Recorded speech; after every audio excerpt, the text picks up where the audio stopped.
निकल गे मैया के कलशवा आंगनवा बीचे। निकल गे मैया के कलशवा आंगनवा बीचे। पूजेला सब मैया के चरनिया आंगनवा बीचे। पूजेला सब मैया के चरनिया आंगनवा बीचे। कलशा के नीचे नीचे बेदिया बनवनी।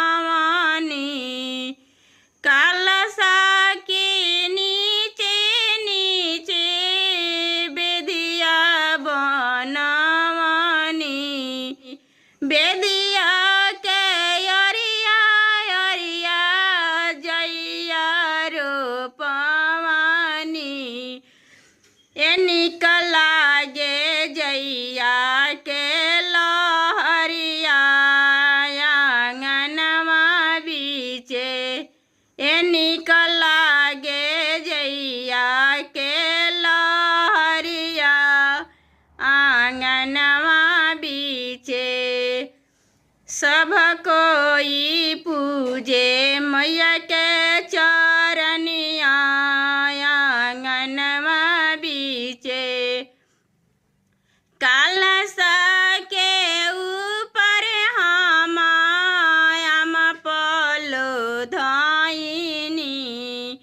हम पल के ऊपर हम नारियल धरवनी हो। अमवा के पाला ऊपर नारियल धरवनी हो। निकल गे दियावा के लहरिया आंगनवा बीचे। निकल गे दियावा के लहरिया आंगनवा बीचे। बेली फूल तुरानी चमेली फूल तुरानी हो। बेली फूल तुरानी चमेली फूल तुरानी हो। मालावाही गुथी गुथी कलशा पेन्हवनी हो। निकल गे कलशा के ही फूलवा आंगनवा बीचे। पूजे सब मैया के चरनिया आंगनवा बीचे। निकल गे मैया के कलशवा आंगनवा बीचे। चुनरी लाइल बानी लाल चुनरी लाइल बानी।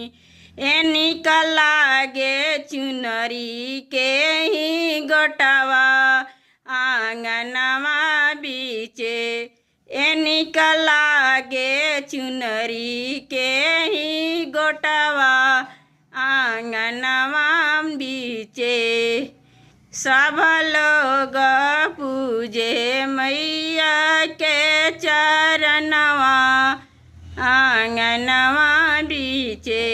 निकल गे मैया के कलशवा आंगनवा बीचे।